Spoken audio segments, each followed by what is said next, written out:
All right, I'm going to talk about measuring the ROI of community collaboration with Lumina Insights, which is our new product that we are launching, well, today.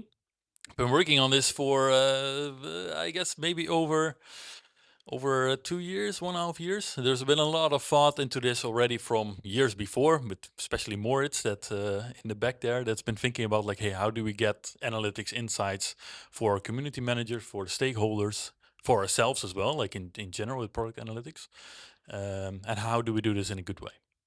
So launching today is Lumina Insight, but maybe start with the question. So if you imagine, what if you could prove impact to project sponsors, to stakeholders, and guide these every decision with clear, trusted insight. That's the idea behind what we're aiming to achieve. Because we see that there's an insight gap in platforms in general. We have data that is people signing up, people creating content, and you're being able to export some of that through CSVs. You can track something with Google Analytics, with other trackers, but there's still this insight gap and like being able to dive really deeper into this data. So for example, like blind spots, where managers, community managers can see, well, raw activity, for example, people signing up or joining a group, or there's this number of people in this group, for example, or this amount of comments on a specific note or topic. But the clarity on like, hey, what is adoption actually? What is retention? What are the growth or the ROI drivers actually of this community is sometimes difficult to find. There are missed engagement opportunities. So, for example, this retention or the reactivation, like understanding when people drop off, what are churn points, and what do actually, well, what actually drives this long-term value in this productivity in this platform. Lack of measurable ROI, because always this project, a community collaboration platform, for example, your community needs to be funded, right? There's people behind this, there's project sponsors, so it needs to bring in some kind of value, and that value can be different for every organization, for every different community. But if you cannot prove, like, hey, what is the impact of what we're doing, then, well, that leads to a risk of losing funding and momentum. And finally, like what Taco also shared about already a little bit, it's like this data sovereignty, security risk. Data on a community platform, there's a lot happening. You need to make sure that this is secure and that is handled well. And handling a lot of data is typically very difficult. Again, I mentioned like exporting to CSVs, like this ends up in a Google Drive on, well, Office Suite, where this is stored and where does it go to? Like that can be difficult. So what, like taking into account all of those pain points, all those problems or those challenges, we thought, okay, like what do we have in open social? What can we achieve for our clients? So we're aiming to use Lumina Insights to go from raw data, like people signing up, to actually getting insights into this. So I'll show a little bit of that as well with this product launch.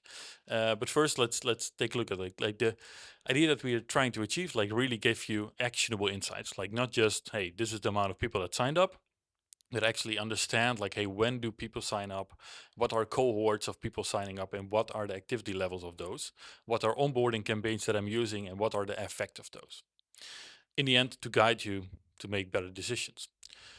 Also the ROI, like the reports that you need to make, like this happens often on manual of a monthly basis, quarterly basis, annual basis, like having just the KPIs for your organization that are being tracked.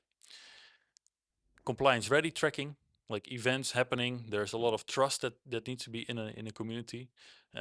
Understanding who accepts a request to join a closed group, or deletes a certain post or comment, like knowing who did what at what point needs to be auditable. And that means that there's accountability for that as well.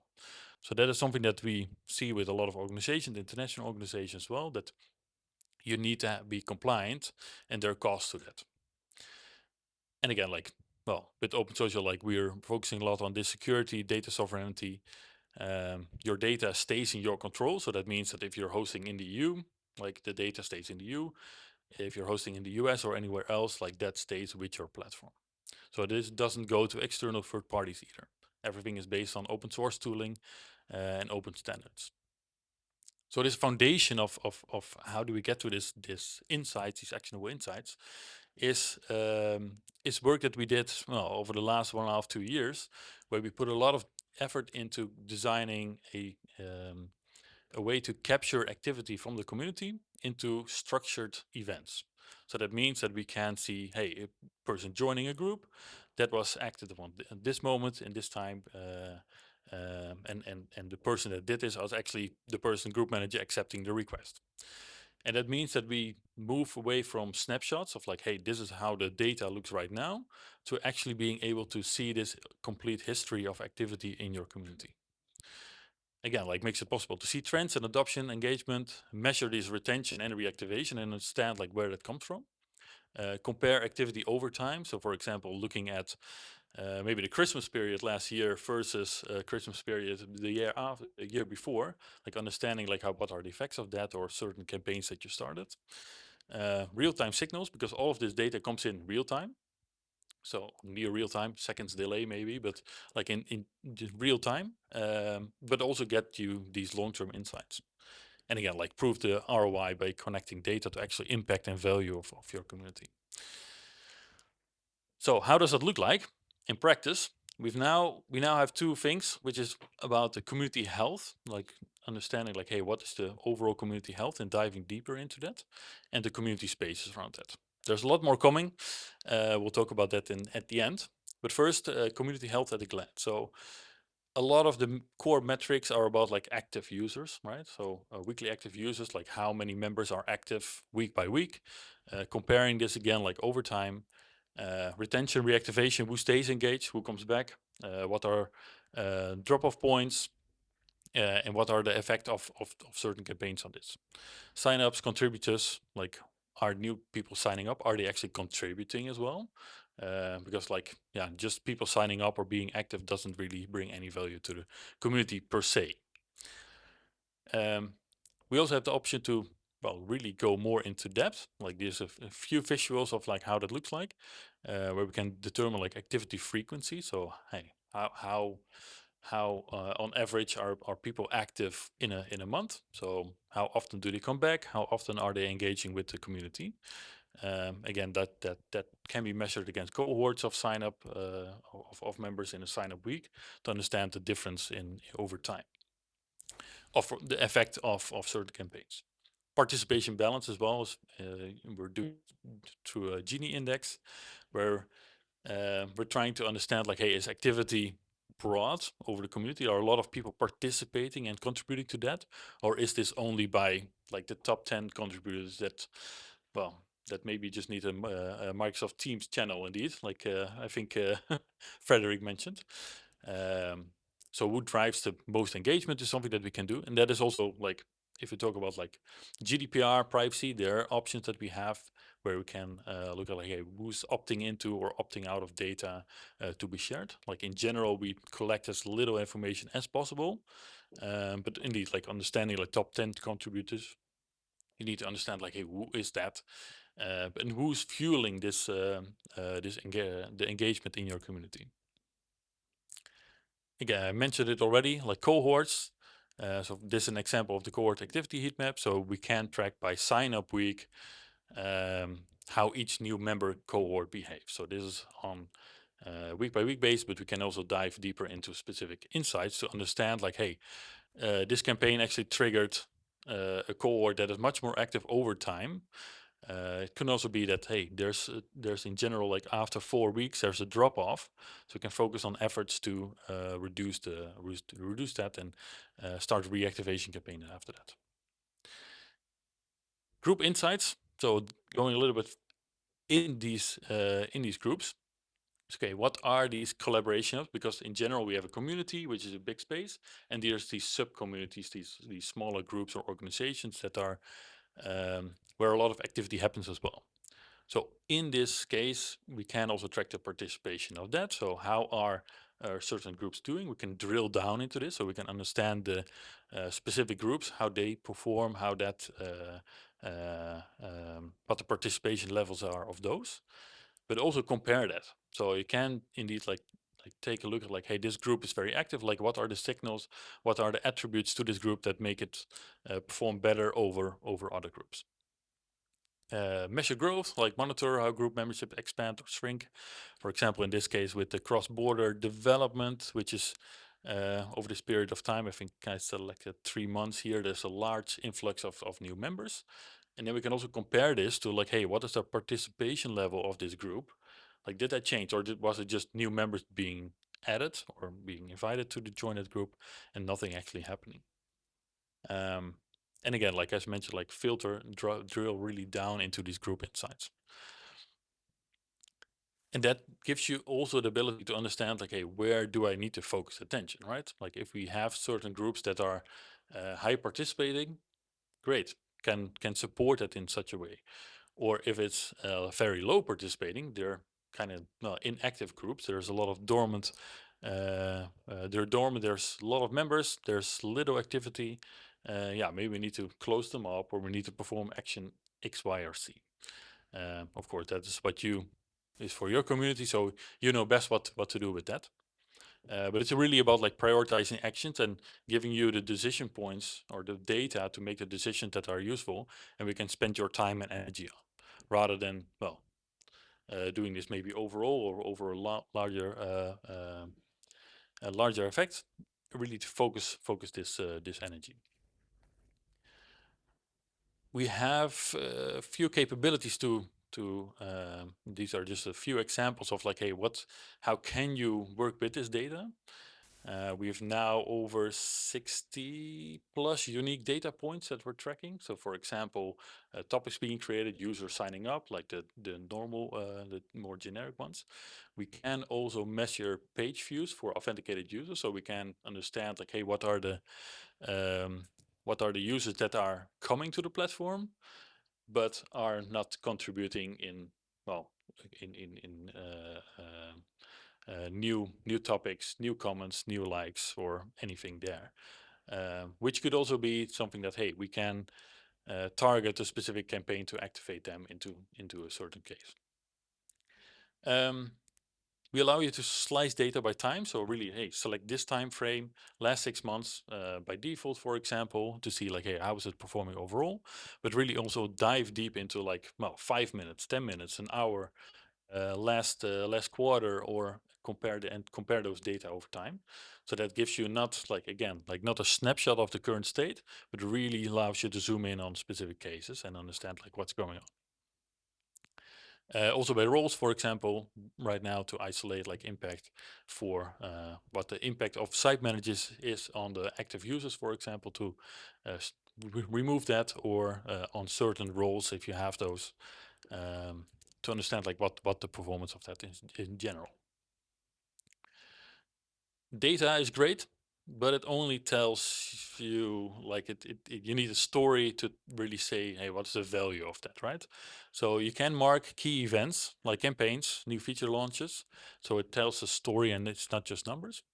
So for example, you can do spike, you can add an annotation that, hey, we started like an outreach campaign in here, and everybody will be able to see that afterwards as well. So you can really create like a story over time and always look back at like, hey, this is what happened. For example, 50 people were canceled, or account cancellations happened last week. We can add like a notice, an annotation to that. You want to inspect and export data, like this is great that is in here, but you always want to get this out, right? You want to get this out into reports, maybe even get this into spreadsheets to check further, or to add it combine it with other data. So validating these insights, getting to understand like, hey, what is behind this graph, and exporting that is important. Trust and compliance, few times already that was mentioned in the talk from Taco as well. Every action being logged means also that we can have this accountability of like what happens, and the security around that. Every event that is being logged is also immutable, so it cannot be changed afterwards. So you always know that the what happened actually happened. Again, image is a little bit invisible, doesn't really matter, but it's about like, hey, we have these events, like people requested to join this group, like we know who accepted the person that joined that group. Again, immutable, so it supports internal reviews and external compliance checks if that's needed. And again, trust is important, so accountability on that is too. Your data is under your control, as I mentioned in the beginning as well. This is secure by design. We're using open standards. We're using the industry standards to make sure that we do this in the right way. Encrypted connections, strict access control. Nobody can just access your data by chance. You can give them access to who you want the data to be accessed by. There's no third parties, so it's hosted within your current infrastructure, your scope. So there's also no big tech. There's no external trackers that we're using. It's all within what is already there. Again, all data stored as well with your platform, and it's also scalable. So we're using technology that scales to millions of events per second. All possible. Yeah, so it grows with your community, while the data again remains sovereign. This is only the beginning. We're only starting with like the well, I wouldn't say the bare basics, but like really like the basic insights into that. So what is next? Content performance analysis, like I mentioned, page views. So we can understand, or you can understand, like which content has the biggest reach, which contributor is actually increasing the amount of views on the platform, and how can I support those best. So you can again get the data to make decisions on how can I add my support, use my support in time most effectively. We're expanding the metrics and data points. We now have over 60 unique ones. That goes quite rapidly, adding those. So we've gone, well, I think we've now had a little bit of exercise into creating these. So creating and expanding that will go much faster. So we'll be able to add more signals on top of that. Also nice is that for your current data, your current database, we can also backfill this into events. So of what you already have, all the data that you know of, we can also create this history already for you. Custom dashboards. So we now have 2 dashboards that we're providing, but we know that every organization has their specific KPIs and needs. So creating your custom dashboard for that is going to be possible. And finally, advanced filtering segmentation. Like we have several filters already on roles, on groups inside, drilling down on that. But adding richer filters will make this even more possible. So again, we want to take this from raw data to real insights, to give you the data that you need to make better decisions. Available today. So if you want to talk about this further, like you can talk with me later on as well. Moritz as well has a lot of knowledge about this, so we're happy to support you in that.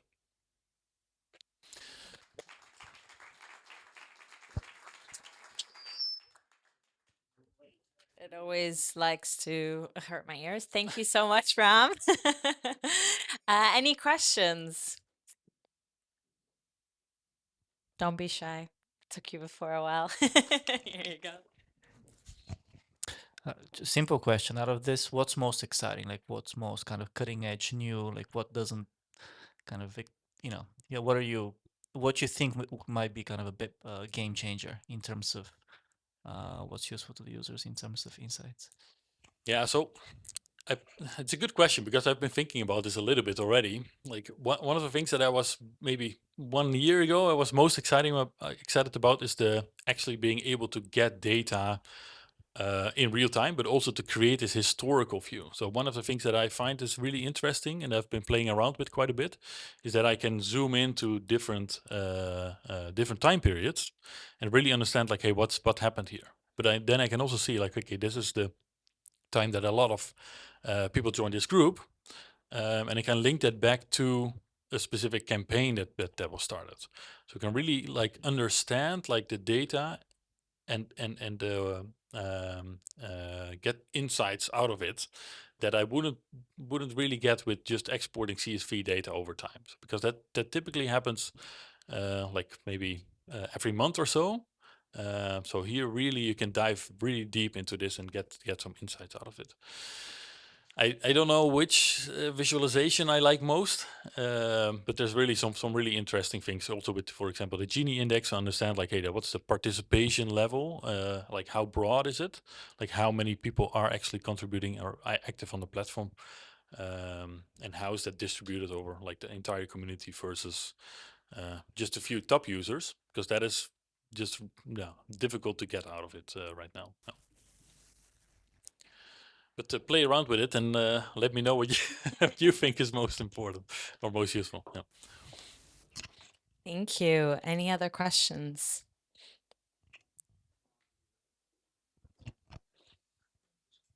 More than a question, Bram, is to complete the answer there. I think it's useful for the customer, of course, to get the journey and the highlights, but also for us as insights to when we launch a new feature, for example, to see if the feature is used, or if we launch a new add-on or an improvement, to see if the usage of that feature improves. So to confirm that our choices are were correct. That's also how I will definitely use it in the future. Yeah, and that's a good point, because like we are able to also get some of these events to use in our product analytics insights. That is all anonymized, by the way. We strip away all of the, like you saw the top 10 contributors. Like that is not the data that we're, well, first of all interested in, but before anything of that comes into our dashboard, that will be stripped off of all data. So this will not be able to trace back to anyone. But yeah, like that's a good point. Like I think that will be for our product managers very useful. Yeah. Thank you. Yeah, I have a question on the content actually. In all respect of the rules, I mean, we know that in communities, what is super important is not only the content that is provided or how many times people come and the like, but it is who is in the community, right? What kind of profile, what kind of competencies they have. And I know that the rules are very strict because you can't, I mean, you can't go too far. You can't say, okay, I see that Bram has that competencies based on, and it can be fake also, right? But having more insight about also the lurkers in a community are super important. You need to build audience, for example. So there are a lot of content that we don't have today, and I don't know, and that's my question: what can be legally, let's say, in respect of all rules, be done to have a better insight about who is in the community, who is not doing it, but maybe capture a lot? How can we go further, deeper in this?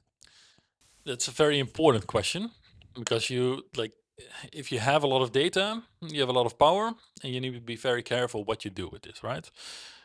So we had some internal debates about this as well, like how much data do we actually collect, and do we trace this back to users? Do we do not do that? So what we decided is, okay, well, some of this data, like first of all, like we minimize like what data we collect in that. Then again, like the data is already in the system, right? Like people are putting this in. Um, but it's okay. Go really zooming into like one individual, and what is the characteristics? Oh, that's a tongue breaker. Attributes, attributes of this user, like that is difficult, because like these big tech, these all these algorithms who know like exactly what you're doing before you, well, they know what you're gonna buy before you buy something. Like we are also in the EU, we also care a lot about privacy, so we don't want to go into that. But as you said, like it's very important to understand, like, hey, what are lurkers, for example, in the community? What are dormant users? What are inactive users? Um, like there is always the possibility to zoom into someone by just visiting their profile in the platform already. But we do want to give like work with groups of people more. Like that's why we also worked, for example, with the segments and the cohorts, to understand like, hey, this is roughly like, hey, what the drop off points.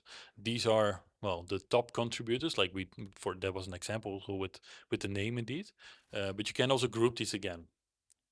So it's also about like, hey, what are legislation that applies, because for example in the EU, like there's different legislation than in the US. So like we also have a system that can do both. Okay, it needs to be adapted to what is possible and what can be done for the community. So it's a difficult one to answer like concretely, but in general, like we do take, well, privacy by design, security by design, like these are the principles that guide us in these decisions. And it's also a conversation that we need to have with clients, and like, hey, what can we do and what do we need to remove possibly, to make sure that we, well, don't overreach, I would say. Yeah. Sorry to be very, very quick. Yep. Can we imagine? I even don't know if that's.